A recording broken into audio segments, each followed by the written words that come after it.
हरकुंचनंदियानंदमो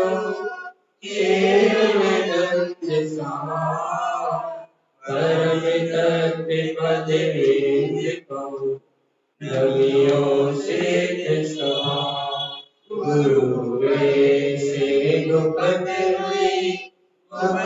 ज्ञान सहका कारण करण समर्थ गुणी संसार निभा तब जो तो जिन हरि अर्थ जो विनाश भव जोम बमल ज्ञानी परिमुदि को रूपो धन को श्री सर्वस्त वाणी जी का अपन आज वाचन कर रहे हैं और थोड़े से उसके सूत्र लेंगे। अपन मंत्र भी गुरु महाराज ने जो आज मंगलाचरण के रूप में सर्वस्त वाणी का पहला मंत्र दिया, अपन उसी का उच्चारण करेंगे। चलिए एक साथ 20 से लेंगे, सर्वस्त वाणी 20 से लेंगे, कल करेंगे पाठ। पहला अध्याय का मंगलाचरण एक साथ। ओम ह्रीं श्रीं अरिहंत सर्वज्ञ सिद्ध सिद्धं नृहं जयं स्वयं जयं जयं प्रतिपन्नां जयम्। ओम ह्रीं श्रीं अरिहंत सर्वज्ञ सिद्ध सिद्धं नृहं जयं स्वयं जयं जयं प्रतिपन्नां जयम्। ओम ह्रीं श्रीं अरिहंत सर्वज्ञ सिद्ध सिद्धं नृहं जयं स्वयं जयं जयं प्रतिपन्नां जयम्। बोलिए श्री समस्त वाणी जी ग्रंथाधिराज की जय हो। अपन आज मणिकांचन योग यदि अपने हृदय में तारण तरण देव का बहुमान है, यदि अपन मानते हैं कि सदगुरुदेव जिन्होंने इस पंचम काल में, जहां अपन कलयुग कह रहे हैं, जहां अपन कह रहे हैं कि धर्म का ह्रास हो रहा है, धर्म धीरे धीरे लुप्त हो रहा है, जहां अपन कह रहे हैं कि वीतरागता दिखाई नहीं दे रही, चारों तरफ राग देश क्रियाकांड और आडंबर ही दिखाई दे रहा है, ऐसे निकृष्ट पंचम काल में श्रीमद जिन तारण तरण देव ने अपनी अंतर अनुभूति से, अपने अंतर ज्ञान के वैभव से प्रत्येक जीव में उस चैतन्य की ज्योति को जगाया। जहां अपन कह रहे हैं कली काल है, कलयुग है, जीव के पतन का काल है, यहाँ जीवों की चेतना नीचे की ओर गिर रही है, जीव सदगति को प्राप्त नहीं हो रहे, जीव दुर्गतियों को प्राप्त हो रहा है। ऐसे कली काल में ये तारण तरण देव का अवतार हुआ, जिन्होंने मिथ्यात्व को, आडंबर को, क्रियाकांड का जो बाहर फैलाव था उसको जड़ मूल से उखाड़कर शुद्ध अध्यात्म की गंगा को प्रवाहित किया। आत्म अनुभव की बात कही थी और ऐसी अंतर अनुभूति की बात कही थी, ऐसी आत्मनिर्भरता की बात कही थी कि उनकी उस चेतना के प्रभाव से, उनके उस अनुभव के प्रभाव से 1 2 4 जीव नहीं चल रहे, 43,45,315 भव्य आत्माएं उनकी चेतना से, उनके जागरण से प्रभावित हुई। ऐसे श्रीमद जिन तारण स्वामी हमारे आचार्य अर्थात हमारे गुरु हैं, ये हमारा सौभाग्य है। इस कली काल के पहले अवधि ज्ञानी मुनिराज 21 ही होंगे मात्र, जिनकी संख्या भी निश्चित है कि यहाँ काल के अंत में सिर्फ 21 ही होने हैं। तो ऐसे अवधि ज्ञानी महामुनिराज आचार्य श्रीमद जिन तारण स्वामी, जो देखो तो अंतर आत्मा के वैभव से स्वयं तो लबालब थे ही, उन्होंने अपना तो हित किया ही, लेकिन हम जैसे भव जीवन को भी भव तारणी विद्या दे गए। अपन रोज पढ़ रहे हैं, जो कदापि गुरु तार को नहीं हो तो अवतार, तो मिथ्या भव सागर से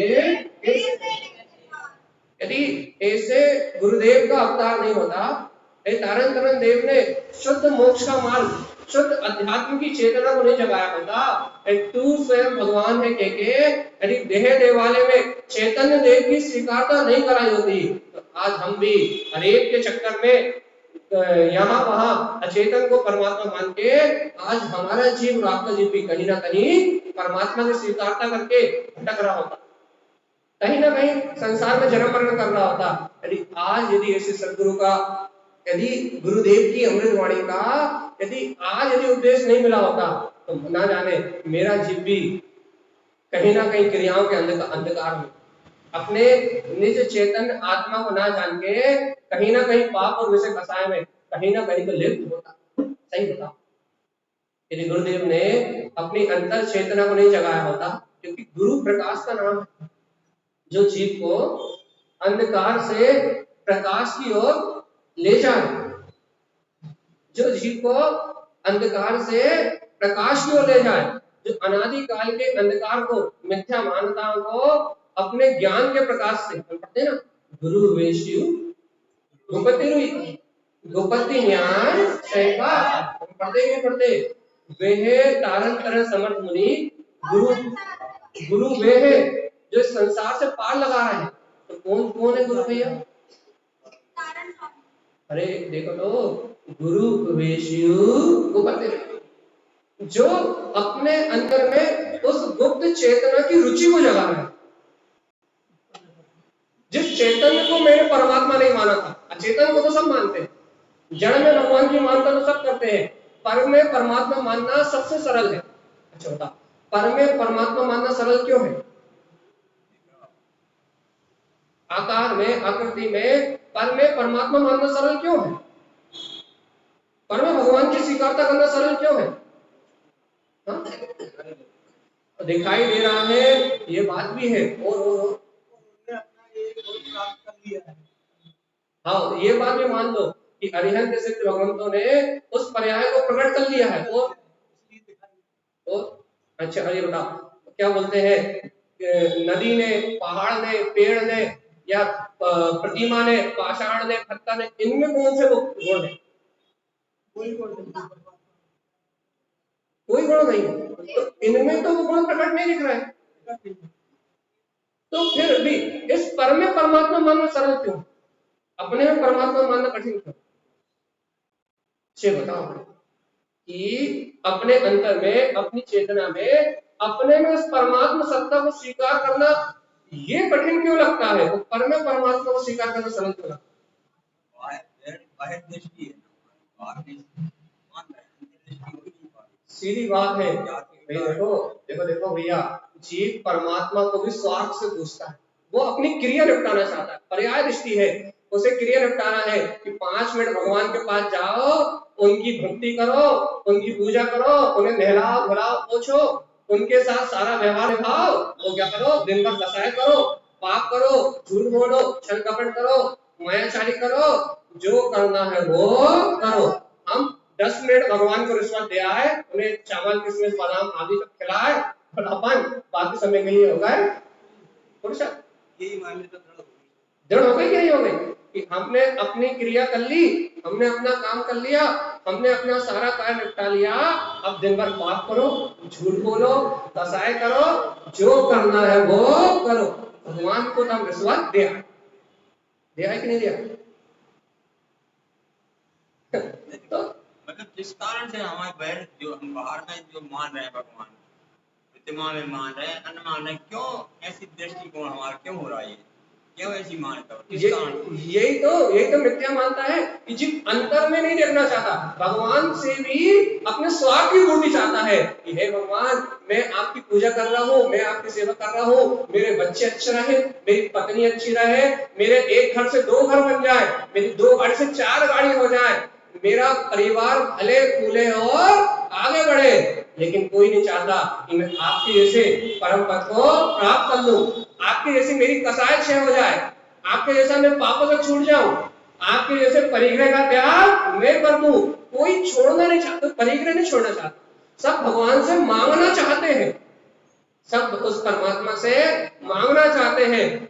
यहाँ हम सुन रहे हैं सब बातें, फिर भी हमारे बदलाव क्यों नहीं आ पा रहा? भाई जान रहे हैं कि जड़ प्रतिमान कुछ नहीं है, परंतु फिर भी हमारी श्रद्धा क्यों वहां हो रही थी? लोक मूर्खता, दुनिया जो कहती है, देखो इस दुनिया में दो कारण, एक अपन बहुलकता की ओर झुकना चाहते हैं, ये नहीं देखना चाहते, एक ये सिद्धांत है, भेड़ चाल देखी कि आपने नहीं देखी?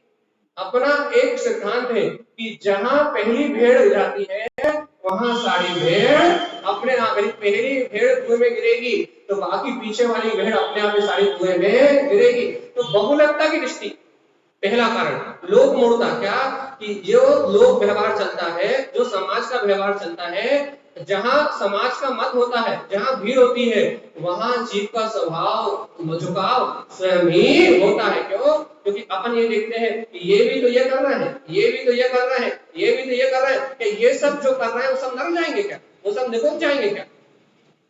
हम पहली दृष्टिकोण क्या देखते हैं? बहुलकता को देखते हैं, भीड़ को देखते हैं कि ये दुनिया ऐसा कर रही है तो हम भी ऐसा करेंगे, अपने कल्याण की चिंता नहीं है, ये सब कर रहे हैं तो हम क्यों ना करें।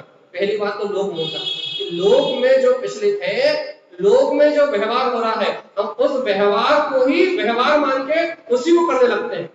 जैसे पड़ोसी के घर कुछ होने लगे, 10 लोगों के यहाँ सुबह घंटी बजने लगे तो 11 बजे अपन भी बजाने लगेंगे। क्यों बजाने लगेंगे? कि सुबह सुबह घंटी बजाने से कुछ ना कुछ फायदा तो होता है। पड़ोसी बजा रहा है, उसकी गाड़ी आ गई, घंटी बजाने से आई है, घंटी बजाने से आई कि नहीं?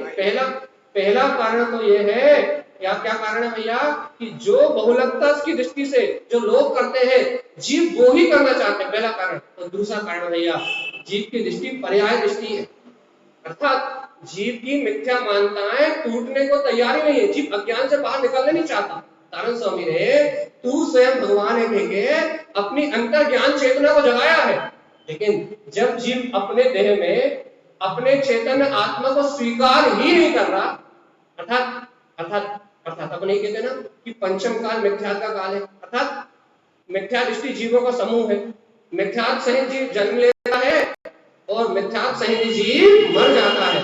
तो अपन ये कहते हैं ना कि पंचम काल मिथ्या का काल है। अब ये बता भैया, जब ये काल मिथ्या का है, जब यहाँ देश काल परिस्थिति भाव सब जीवों के मिथ्या सहित ही जन्म ले रहे हैं और उन्हें संयोग निमित्त भी भगवान के समझ तो है नहीं। अब्धि ज्ञानी निराश तो तारण स्वामी जैसे 21 आने हैं, कुंद कुंद जैसे आचार्यों का सद्भाव या आत्म क्रांति को जगाने वाले संतों का सद्भाव तो बिरले समय में होना है, तो थोड़ी कुछ स्थानों पर कुछ जीवों के बीच में होना है, लेकिन बाकी चारों तरफ तो वो मिथ्यात्व का ही हाहाकार है। अब आप बता भैया, जब द्रव्य काल क्षेत्र भाव से जब पूरा परिणमन ही उस ओर झुक रहा है, तो अब ये जीव के परिणाम भी वैसे हो रहे हैं और जीव को निमित्त भी वैसे मिल रहा है। अब वैसे निमित्तों के कारण भटकाने वाले मिल गए, जो कपड़े उतार के घूम रहे हैं वो ही वो क्रिया बता रहे हैं। तो जब यहाँ भटकाने वाले वैसे निमित्त भी मिल गए, दोनों कारण होगा कि नहीं होगा? एक लोक मूर्खता और अब जीव की स्वयं की होनहार पंचम काल में जन्म लिया है, जिनको तो पाया, लेकिन जिनकुल में भी जिनेन्द्र भगवान की वाणी स्वाध्याय करने की रुचि नहीं लगी। भगवान की वाणी तो प्राप्त हुई, जिनेन्द्र भगवान का उपदेश तो प्राप्त हुआ, लेकिन भगवान के उपदेश को सुन के आत्म कल्याण करने की रुचि नहीं लगी। जीव को अभी भी क्या प्रिय? अच्छा आप तक बता, अपन जब शिविर लगाया, अपन यहाँ बैठे, आज तक चर्चा सुन रहा है, तो आज अपन यहाँ आके बैठे तत्व चर्चा सुन रहा है, लेकिन क्या अपने को ऐसी रुचि है कि कल भी अपन आके यहाँ स्वाध्याय करेंगे? नहीं है ना। कल भी अपन आके गुरु महाराज जी ग्रंथ को खोल के पढ़ेंगे? नहीं है ना। वो तो आज पर्व है, आज हमारे तारण स्वामी की गुरु पर्व भी है, इतना बहुमान हमारे हृदय में है, इसलिए आज हम आके यहाँ बैठे हैं। लेकिन कल हम इस बात को विस्मरण कर देंगे। क्या विस्मरण कर देंगे? कि गुरु महाराज की पर्व आज नहीं, गुरु महाराज की पर्व तो कल भी है और परसों भी है। जय सुन समाधि उत्पन्न साही। अरे जीवात्मा, जिस दिन तारण स्वामी का उपदेश ग्रहण कर लोगे, जिस दिन तारण स्वामी के सूत्रों का अनुभव प्रकट कर लोगे कि हे जीवात्मा, यदि जीवन जीना है तो जय शून्य समाधि, यदि जीवन जीना है तो समता भाव से समाधि की भावना से जियो। हाय हाय करके कुड़ करके जीवन जीने का नाम जीवन जीना नहीं है। ऐसी भावना से जीवन जियो भैया क्या हमारा जन्म मरण छूटे, हमारे अंदर में आत्म अनुभूति का सहकार हो। इस भाव से जीवन जियो तो तारण स्वामी के ग्रंथों को हमने समझा, नहीं तो कहां समझेगा तुम। इसे इधर बैठा आगे, इसे बैठा आगे, इधर आगे बैठा। तो क्या करना है, जय शून्य समाधि उत्पन्न समाधि। देखो भैया हम जब चर्चा करेंगे 45 से 50 मिनट ज्यादा से ज्यादा, उसके बाद अपन करेंगे 10 मिनट संबंध का जाप, उसके बाद करेंगे मंदिर विधि। क्योंकि तारण स्वामी ने यही प्रसाद दिया, खोपड़ा गोला और पेड़ा बादाम किशमिश जैसे अपन प्रसाद कह रहे हैं वो वास्तव में प्रभावना है, वो प्रभावना है। और वो प्रभावना क्यों बांटी जाती थी पूर्व में, क्योंकि तारण स्वामी के पास हाट के हाट बाट के बाट कॉलोनियों की कॉलोनी नहीं, गांव के गांव तारण स्वामी की देशना सुनने के लिए आते थे। तो अब जब इतनी दूर दूर से लोग आते थे तो उनके उपदेश के बाद वहां जो पंगत पात्र भावना होती थी, पात्रों को जो भोजन कराया जाता था, उससे पात्र भावना के क्रम से पात्रों को दान देने के लक्ष्य से कि पात्र हमारे दरबार में आए हैं, पात्र हमारी नगरी में आए हैं, पात्र भगवान की वाणी सुनने के लिए कितने कितने कोस से चल के आए हैं, उन पात्रों को दान देने के लिए इस प्रभावना की व्यवस्था की गई। और आज भी हम रोज श्रावकों को आहार नहीं करा पाते, श्रावकों को नहीं बुला पाते, अपने घर में आहार नहीं करा पाते, पात्रों को बुलाने का, साधर्मियों को बुलाने का समय नहीं है। आज मंदिर विधि करके या फिर अपन रोज स्वाध्याय करके इस प्रभावना को बांटते हैं, जिससे पात्रों के लिए हमारी तरफ से कुछ चला जाए, वो सात्विक शुद्ध अवक्ष बाजार से लाया हुआ नहीं। अब आज परंपराएं बदल गई है, पहले की परंपराएं कुछ और थी, लेकिन अपन जिसे तारण स्वामी का प्रसाद मान रहे हैं वो तारण स्वामी का प्रसाद नहीं है। यहाँ छद्म सवाड़ी में प्रश्न आया था कि हमरो प्रसाद काय को, हमरो प्रसाद उपदेश को। तारण स्वामी का जो प्रसाद है वो 14 ग्रंथों में जो उन्होंने अध्यात्म की शक्ति को प्रकट किया है, तू स्वयं भगवान की क्रांति को जगाया है, वो है तारण स्वामी का सच्चा प्रसाद। इस प्रसाद को हमारा जीव पालेगा तो हम सच्चे अधिकारी तारणपंथी या फिर मोक्ष मार्ग में गमन करने वाले सच्चे भवजीव कहलाएंगे। और यदि अपन इस प्रसाद को नहीं पा पाए तो फिर अपने को कभी ये मिलने वाला नहीं। देखो तारण स्वामी ने प्रसाद दिया, सूत्र छठा अधिकार है, उसका 23 नंबर का सूत्र है, जय शून्य समाधि उत्पन्न साहिब। क्या कहा उन्होंने, उनके अंदर तो निर्विकल्प अनुभूति की दशा प्रकट हो गई। आज के दिन तो वो उपदेश भव्य जीवों को उपदेश देने का राग भी छोड़ के, आज तो तारण स्वामी भव्य जीवों को उपदेश देने का राग भी छोड़ के स्वयं अपनी आत्म समाधि में लीन हो गए थे। और कल प्रातः की वेला में वो इस शरीर को छोड़ के सर्वार्थ सिद्धि विमान में गमन करेंगे।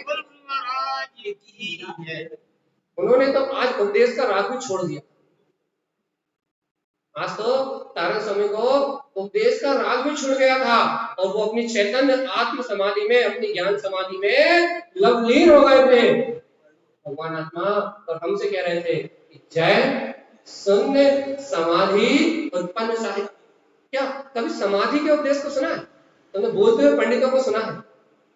बहुत अच्छी बात कर रहे हो आपने और हमने बोलते हुए पंडितों को सुना है, बोलते हुए विद्वानों को सुना है, बोलते हुए महाराजों को सुना है, लेकिन क्या कभी शून्य समाधि को उपदेश सुना? जय अल्प शून्य, जय स्वल्प शून्य।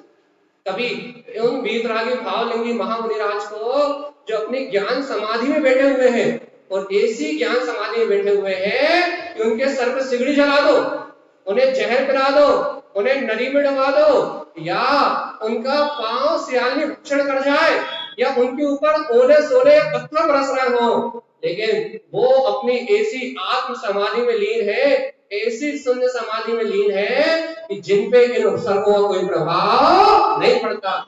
ऐसी समाधि की देश को सुनिए क्या, जो मौन होकर हमें उपदेश दे रहा है कि जो कुछ भी संयोग में उपसर्ग घट रहा है वो पूर्व कर्मों का निमित्त है। जो कुछ भी हो रहा है अपने ही उपार्जित कर्म है। ना कोई हित करने वाला है जगत में, ना कोई अहित करने वाला है।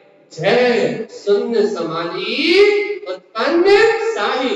है पवित्र आत्मा, तुम अपने अंतर में, अपने अपने अंतर में, अपने हृदय में अपने ऐसे समाधिस्थ, अपने ऐसे आत्म स्वभाव की अनुभूति को उत्पन्न करो, अपने साहे वीतराग स्वभाव को उत्पन्न करो। क्या कभी अपन ने उन वीतरागी मुनियों का चिंतन करके, तो जो नदी के तट पे ध्यान कर रहे हैं, ठंड में बारिश में पेड़ के नीचे बैठ के तपस्या कर रहे हैं, सोचो तो गर्मी में पर्वतों पे शिखर के ऊपर चढ़ के तपती धूप में, जहां अपन अपने रोड पे पैर नहीं रख पा रहे हैं, वहां तपती शिला पे बैठ के, पर्वत के ऊपर बैठ के जो अपने आत्म ध्यान में, अपने ज्ञान समाधि में लीन है, क्या कभी अपन ने ऐसे मुनि राजों से उपदेश प्राप्त किया?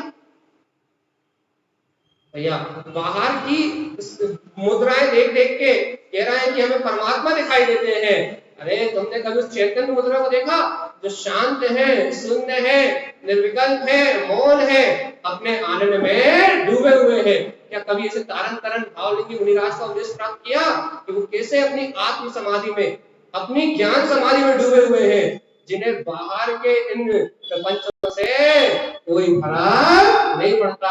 चाहे तुम उनकी पूजा कर दो, अर्घ अवतारण, असी प्यारम, चाहे तुम उनकी आरती उतारो, चाहे तुम उनकी वंदना करो, तो पैर धुलवाने के लिए तुम्हारे द्वार नहीं आएंगे, वो आरती उतारवाने तुम्हारे द्वार नहीं आएंगे।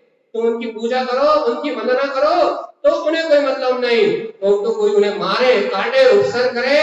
आनंद स्वामी ने यही एक सूत्र दिया है, कोई बांधे मारे भले सहो, चाहे उन्हें कोई बांधे चाहे मारे, जो समता भाव से अपने कर्मों का विचार करते हुए उसको, परिचय को, उपसर्ग को सहन करते हैं, क्या ऐसे भावलिंगी मुनियों के उपदेश को कभी अपन ने ग्रहण किया? कि कैसी शांति है उनके अंदर, कैसा आनंद है उनके अंदर में, कैसा सुख है उनके अंदर में, उन्होंने क्या प्राप्त कर लिया, उनके अंदर में कौन सी अनुभूति जाग गई, जिस अनुभूति के बल पे भैया उन्हें बाहर के इस कर्मोदय का भी कोई अंतर नहीं पड़ता। कभी उन्होंने ऐसे मुनियों का उपदेश प्राप्त किया? नहीं। देखो अपने को कारण स्वामी की महिमा मालूम क्यों नहीं आती? सिर्फ इसलिए नहीं आती कि हम उस शुद्ध उपदेश को ग्रहण करना नहीं जानते। हमसे जो कह दे हमें सच्चे हैं या झूठे हैं इसका निर्णय नहीं है।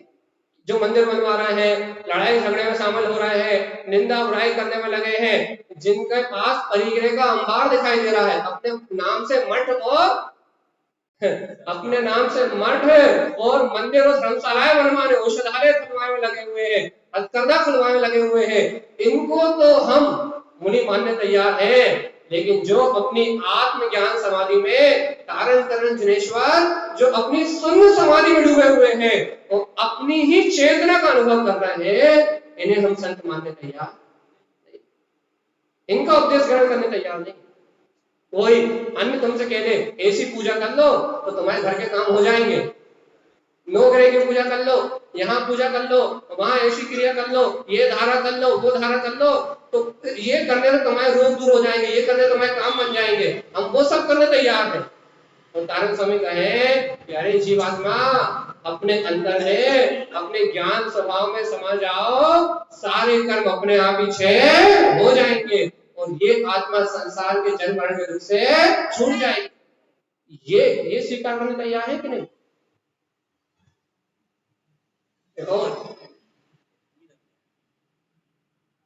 मतलब ऐसी कुछ लोगों की वो है धारणा कि भैया वो द्रव्य चढ़ाते हैं, जिनके पास द्रव्य ही द्रव्य है, अपन कछु नहीं चढ़ाता, अपने पास कछु नहीं। ऐसे क्या मान्यता है, क्या कारण है?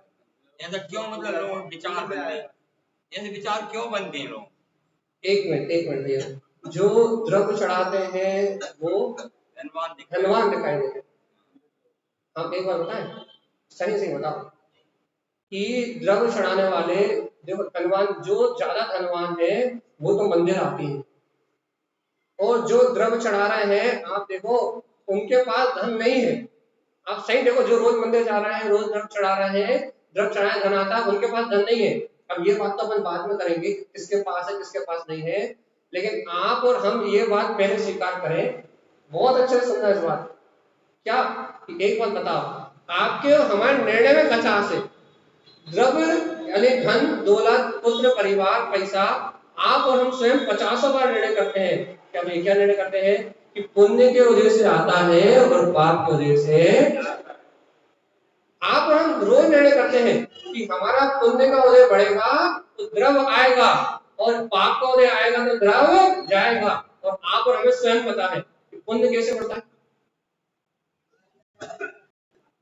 सच्चे देव, सच्चे गुरु, सच्चे धर्म की शरण में आने से, अर्थात जहां हमारी कसाय मंद होती है, देखो बहुत अच्छी बात है, जहां हम पापों को छोड़ते हैं वहां अपने आप ही पुण्य बढ़ता है। अर्थात जहां हम पाप से विरक्त है वहां पुण्य स्वयं ही बढ़ता है। द्रव्य देने से पुण्य नहीं बढ़ता। अपन भी द्रव्य पूजा करते हैं भैया, अपन भी लाखों का दान दे रहे हैं। आज तारण समाज बड़ी बड़ी वैदिक प्रतिष्ठाएं करा रही है। आज तारण समाज में धन की और भावना की कोई कमी नहीं है। आज श्रीमंतों की कोई कमी नहीं है, सवाई सेठों की कोई कमी नहीं है, आज समाज रत्नों की कोई कमी नहीं है, समाज भूषण की कोई कमी नहीं है भैया। लेकिन ये द्रव्य आता है पुण्य के उदय से। और सुनो तो भव्य आत्मा, और ये पुण्य बनता है काय से? काय से? स्वभाव से, संयम से, सदाचार से, सम्यक को ग्रहण करने से। अब कह रहे हैं ना, द्रव्य चढ़ाने से द्रव्य आता है। एक बार बताओ भैया, एक बार बताओ, आप मंदिर आते हो, बहुत अच्छे से बताओ, तो मंदिर आने की भावना ये पुण्य का संचय करती है। तो अब आप जब मंदिर आने की भावना करते हो तो आप द्रव्य से परिणमन होते हो कि नहीं होते? मंदिर आने के पैदल चल के आते कि नहीं आते? निश्चय की भावना बहा के आते कि नहीं आते? चैत्यालय आके हाथ जोड़ते कि नहीं जोड़ते? सर को जिनवाणी के सामने झुकाते कि नहीं झुकाते? भक्ति बहुमान से जिनवाणी की महिमा करते कि नहीं करते? जहां शुद्ध भाव से जो द्रव्य की क्रिया होती है, अमृतचंद आचार्य जी ने कहा है, शुद्ध भाव के साथ जो सर को झुकाना, वंदना करना आदि आदि जो शरीर की क्रिया होती है उसका नाम द्रव्य पूजा है। यदि आप मंदिर में लाखों का दान दे दो तो उसका नाम भी द्रव्य पूजा नहीं। द्रव्य देने का नाम द्रव्य पूजा नहीं है। 4 दान में धन दान कहीं नहीं। द्रव्य देने का नाम द्रव्य पूजा नहीं है। तो द्रव्य पूजा क्या है? जब भगवान के प्रति भक्ति, बहुमान और उत्साह आपके अंदर में प्रकट हो तो आपकी जो भाव भंगिमा है, आपके शरीर की जो एकाग्रता है, जो आपकी भक्ति है, जो आपकी भजन है, जो आपकी वंदना करने के भाव है, जैसे कि आपने सुना कि तारण तरण देव वीतरागी मुनिराज है, उनकी भावना सुन के या महावीर भगवान की महिमा सुनी, उनकी महिमा सुन के यदि आप अपने स्थान से 3 कदम आगे बढ़ के यदि आपने नमोस्तु कर लिया तो ये द्रव्य पूजा कहलाता है। इसे द्रव्य पूजा कहते हैं। या यदि भगवान भी रिश्वत लेके पुण्य देने लगे तो इंसान और भगवान में क्या अंतर होगा? ये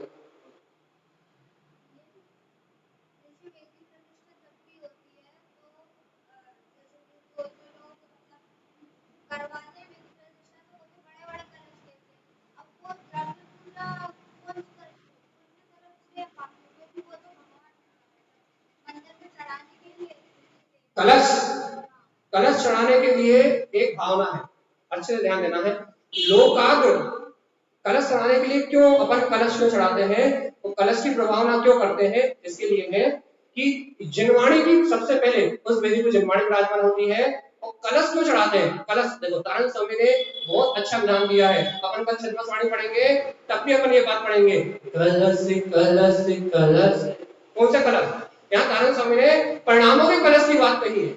और हम कलशारोहण करते हैं, कलश चढ़ाते हैं क्यों? क्योंकि हम लोकाग्रवासी, लोक में जो सिद्ध भगवान है, इस लोक का कोई कलश है तो कौन है? वो सिद्ध भगवान है।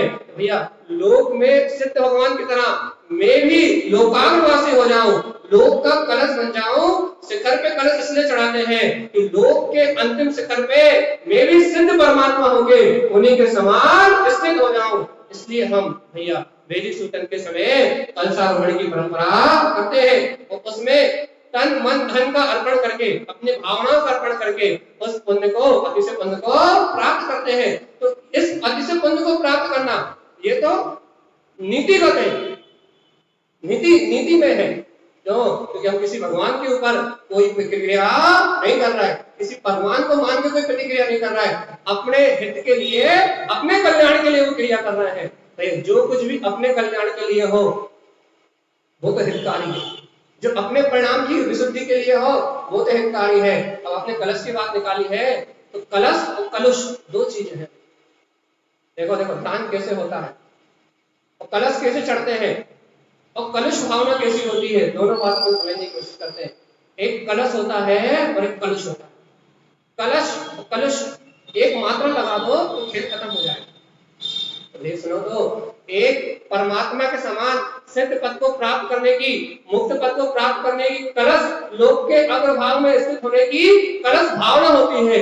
एक कलश परिणाम से दान दिया जाता है, प्रभावना की जाती है, और एक कलुष परिणाम होता है।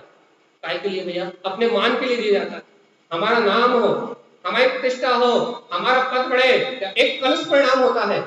वे जोड़ते जाओ जोड़ते जाओ जोड़ते जाओ, दान देने की भावना नहीं होती। सुनो भैया, कलश चढ़ाने के भाव भी उन्हें होते हैं जिनके अंदर कृपणता नहीं होती, और जो कृपण है उन्हें कलश चढ़ाने के भाव भी नहीं।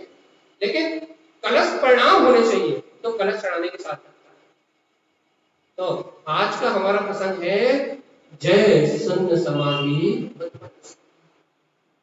आप क्या करना चाहते हो?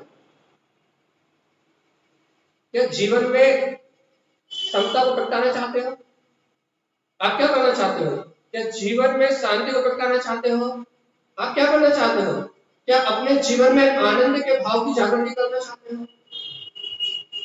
यदि ये सब करना चाहते हो तो फिर आपको तारण स्वामी की शरण में आके, जो उन्होंने अध्यात्म की क्रांति को जगाया और जो शून्य समाधि का उपदेश दिया, यदि आप अपने जीवन में शांति, आनंद और समता भाव को प्रकट करना चाहते हो तो जो तारण स्वामी ने आध्यात्मिक क्रांति को जगाया उस क्रांति को स्वीकार करना पड़ेगा। तो आपके लक्ष्य की प्राप्ति होगी।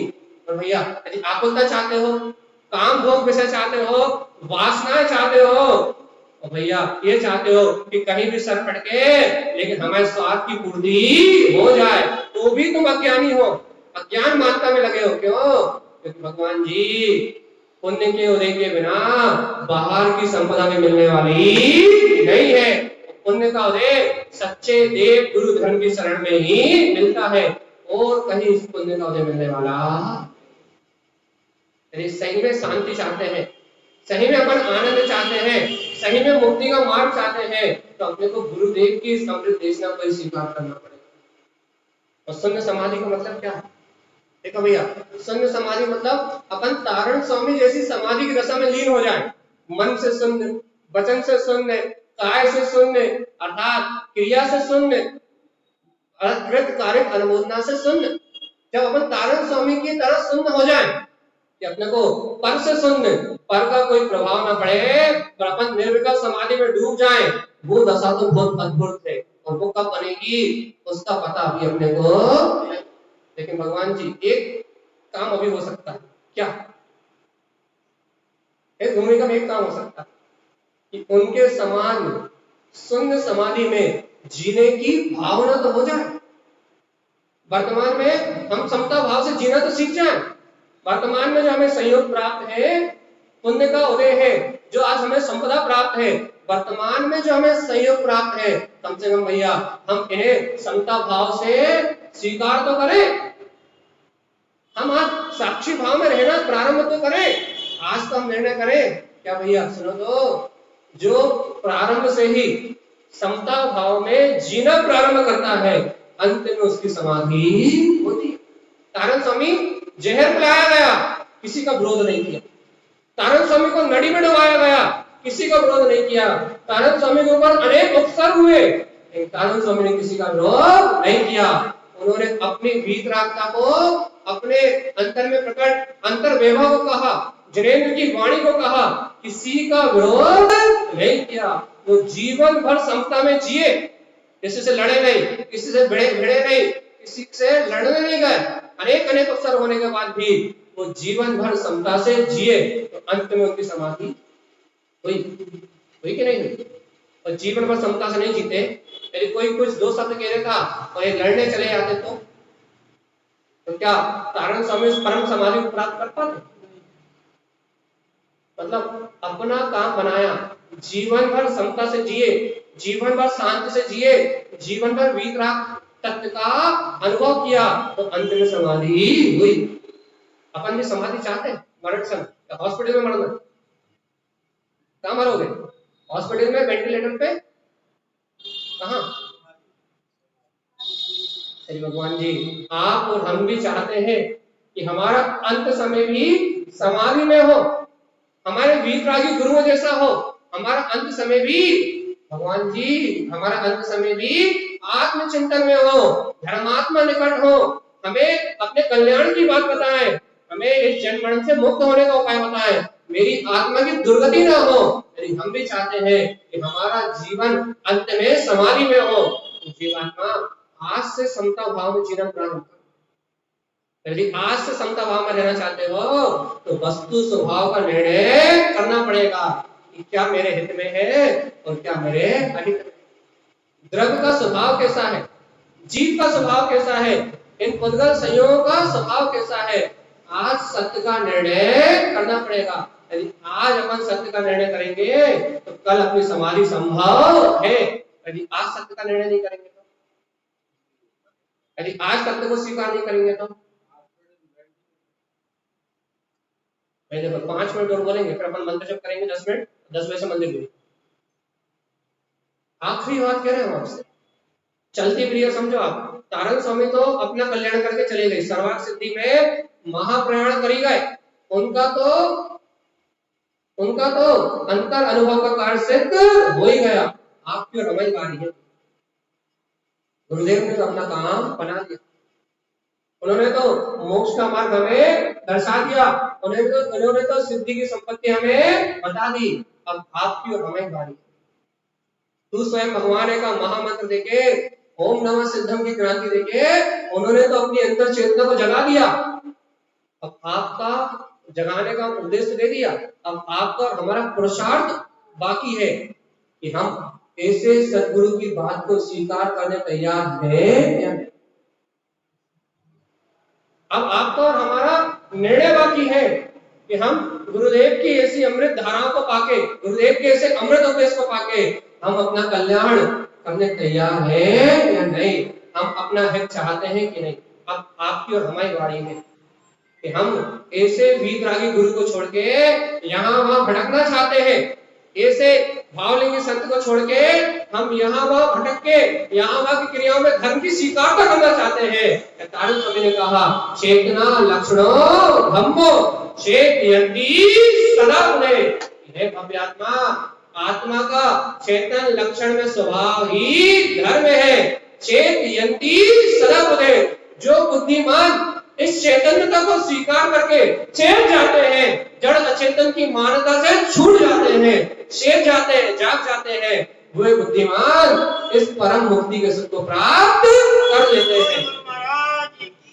अपन ऐसे गुरुदेव की अमृत धारा को, ऐसे गुरुदेव के अमृत उपदेश को स्वीकार करके क्या आज भी अपनी चेतना को जगाने के लिए तैयार हैं कि नहीं?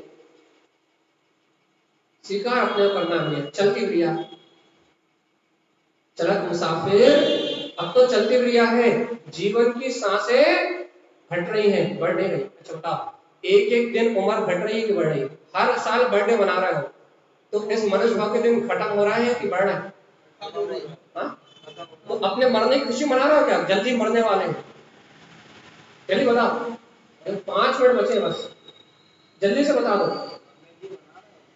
क्या हम इस मनुष्य भाव को छोड़ के जाने वाले हैं, हॉस्पिटल में मरेंगे, हाय हाय करते हुए मरेंगे, या कैंसर से मरेंगे, हार्ट अटैक से मरेंगे, टीबी से मरेंगे, या बीपी हाई होने से मरेंगे, या शुगर बढ़ जाने से मरेंगे? क्या आप और हम हर साल जन्मदिन मना रहे हैं? जन्म तो हुआ था, अब तो मरने के दिन हर साल एक एक साल घट रहा है, तो जन्म तो हो गया, अब तो हर एक साल घटती हुई रिवर्स वाली चल रही है, तो हम मरने की खुशी मना रहे हैं क्या? हमारा मनुष्य भाव का एक साल कम हो गया, अब हम जल्दी जाने इसकी खुशी मना रहे हैं, क्या मना रहे हैं?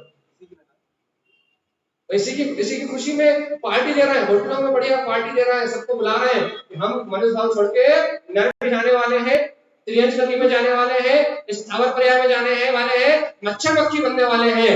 आइए, खाइए, अवश्य खाइए, अनिति करिए, नाचिए, है ना? हमारे साथ शामिल हो जाइए, आप भी नरक चलिए, आप भी हमारे साथ दीजिए, सही है ना? एक पार्टी मना रहे हैं हर साल? नहीं, जीवन के जाने की पार्टी मना रहे हैं, जीवन का पल पल खो रहा है उसकी पार्टी मना रहा है। लेकिन भगवान जी, अंतर में ये बोध नहीं आ रहा, अंतर में चेतना नहीं जाग रही। जीवात्मा, यदि ये मनुष्य भाव बीत गया और इस मनुष्य भाव के रहते यदि मैंने सम्यक दर्शन का सहकार नहीं किया, गुरुदेव की अमृत वाणी को यदि अनुभव में प्रकट नहीं किया, तो भगवान जी यदि ये मनुष्य भाव बीत गया तो फिर मेरी आत्मा अनंत काल की दुर्गति में चली जाएगी, मेरी आत्मा का और छोर नहीं मिलेगा, कहां जन्म मरण करेगी, किन गतियों में दुख भोगेगी, इसका मुझे पता लगने वाला नहीं है। एक मच्छर नहीं जानता कि वो मच्छर है, बेचारा औलाद से मार दिया जाता है। लेकिन भगवान जी, आप और हम तो जानते हैं कि हम जीव हैं, वो तो नहीं जान सकता कि जड़ क्या है और चेतन क्या है, लेकिन आप और हम तो जान सकते हैं कि इस अचेतन जड़ शरीर से भिन्न मैं चैतन्य ज्ञायक तत्व भगवान आत्मा हूं। आप और हम जान सकते हैं कि नहीं? भैया, आप और हम इस सत्य को जान सकते हैं, आप और हम इस सत्य को अनुभव कर सकते हैं, तो हे जीवात्मा, पहले स्वीकार तो करो, अंतिम बात है, स्वीकार तो करो। भैया, जब आज हम भेद ज्ञान के साथ जिएंगे, जब आज हम संयम की भावना के साथ जिएंगे, जब आज हम सदाचार की, न्याय की भावना के साथ जिएंगे, तब कल हमारे शरीर से भिन्न समाधि प्रकट होगी, और जब हम शरीर से भिन्नता का अनुभव करेंगे तब कल हमारी समाधि होगी, और जब हम समाधि से मरेंगे तब हमारा सम्यक मरण होगा, और वो मरण हमारा संसार के जन्म मरण को नाश करने वाला होगा। यदि हम बिना समाधि के मर जाए तो आखिरी बात है, बिल्कुल लास्ट बात है, यदि हम बिना समाधि के, बिना भेद ज्ञान के इस देह में एकत्र करके, क्योंकि जब आत्मा के प्रदेश सिकुड़ते हैं तो जीव को बहुत वेदना होती है, क्योंकि आत्मा जब निकलती है तो अपने पूरे विदेश शरीर से सिकुड़ती है, संकुचित होती है और एक स्थान से बाहर निकल जाती है। तो जीवात्मा यदि इस शरीर से मोह रखा, इस शरीर से भिन्न नहीं हो पाए और मरण का काल पहले आ गया, हार्ट अटैक या टीबी या कोई भी बीमारी लग के यदि तुमने शरीर को छोटे समय इस देह से ममत रखा, तो आत्मा के प्रदेश सिकुड़ेंगे और तुम्हारा अंतर का मोह जागेगा, अरे मेरा शरीर कहाँ जा रहा हूँ, मेरे पुत्र का क्या होगा, मेरे परिवार का क्या होगा, हाय हाय करके कुड़ के मरोगे और नियम से नरक में जन्म लोगे। विचार कर लो, यदि नरक में जन्म लेना है, दुर्गति में ही जाना है, अपनी आत्मा को पतन ही करना है, तो इस शरीर के मरण ममत्व स्वभाव सहित अपना मरण करना। तो जीवात्मा यदि ये इच्छा है, ये इच्छा जाग गई कि दिन रात मेरे स्वामी मेरे भावना ये पाओ, देहांत के समय में तुमको न भूल जाओ। यदि इस भावना को सार्थक करना है तो आज से, इस समय से, इस घड़ी से या समता भाव में कर्मों का निर्णय करके मैं आत्मा इस शरीर से भिन्न हूं, इस सत्य को स्वीकार करके आज और अभी से यदि हम समता भाव में जीवन जीना प्रारंभ करें, शांति से जीवन जीना प्रारंभ करें,